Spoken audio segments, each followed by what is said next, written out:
Secrets to increasing your wealth, உங்கள் செல்வத்தை அதிகரிக்கும் ரகசியங்கள். தெளிவான இலக்குகள், நீண்ட கால திட்டங்களை தெளிவாக உருவாக்கி அவற்றை அடைய திட்டமிடுங்கள். நேர மேலாண்மை, உங்கள் நேரத்தை சிந்தித்து திட்டமிட்டு பயன்படுத்துங்கள்.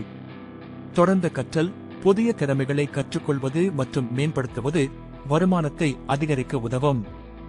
கடின உழைப்பு, உழைப்பை வியக்கும்படி செய்யுங்கள், ஆனால் அதற்காக சோர்வடைய வேண்டாம். முதலீடு, பணத்தை நிலையான முதலீடுகளில் ஒதுக்குவதன் மூலம் பணத்தை ஈட்டும்.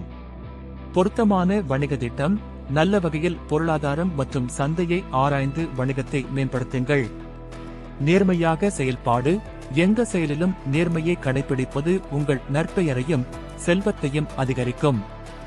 சுறுசுறுப்பான நெறிகள், வருவாயை அதிகரிக்க சரியான நெறிகளை பயன்படுத்துங்கள்.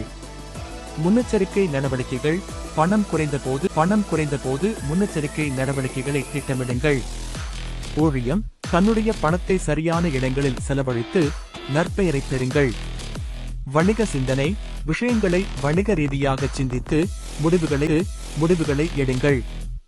முழுமையான செயல்திறன், உங்கள் திறமைகளை முழுமையாக பயன்படுத்துங்கள். நிதி மேலாண்மை, உங்கள் வருமானம் மற்றும் செலவுகளை சரியாக கணக்கிடுங்கள். புத்திசாலி செலவுகள், தேவையற்ற செலவுகளை தவிர்த்து முக்கியமான விஷயங்களில் மட்டுமே செலவிடுங்கள்.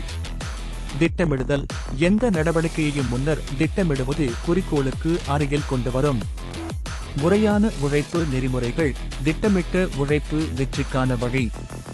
சந்தை ஆராய்ச்சி, உங்களின் தொழில் அல்லது முதலீடுகளில் சந்தையின் நிலையை பாருங்கள். புதிய வாய்ப்புகளை தேடல், உங்கள் உழைப்பை விரிவுபடுத்துவதற்கான வாய்ப்புகளை கண்டுபிடியுங்கள்.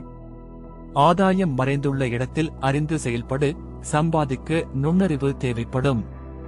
அபாய மேலாண்மை, முதலீடுகளின் அபாயங்களை சரியாக கணக்கிட்டு பாதுகாப்பாக செயல்படுங்கள். விருப்பத்தை பணமாக்கல், உங்களின் ஆர்வங்களை வருமான வாய்ப்பாக மாற்றுங்கள். சந்தையுடன் இணைந்திருங்கள், சந்தையின் புதுப்பிப்புகளை கவனித்து உடனடியாக நடவடிக்கை எடுங்கள். நேரத்துக்கு முன்னே திரும்ப மண்டிக்காமல் முன்னெச்சரிக்கையாக செயல்படுங்கள். சுயமுன்னேற்றம், உங்களின் ஆற்றலை மேம்படுத்துவதற்கான நடவடிக்கைகளை எடுங்கள். நம்பிக்கை, மன உறுதியுடன் செயல்பட்டு இலக்குகளை அடையும் வரை நம்பிக்கையை விடாதீர்கள். நீங்கள் ஆற்றும் செயல், உடன்பிறப்புகளை தேவைப்பட்டால் உதவுங்கள், மேலும் உங்கள் வலிமைகளை பகிர்ந்து கொள்ளுங்கள். விவசாயம் மற்றும் உணவு உற்பத்தி போன்ற துறைகளில் முதலீடு செய்யுங்கள். இது நீண்டகால வளர்ச்சிக்கான வழியாயிருக்கலாம். Thanks for watching. Please subscribe and like.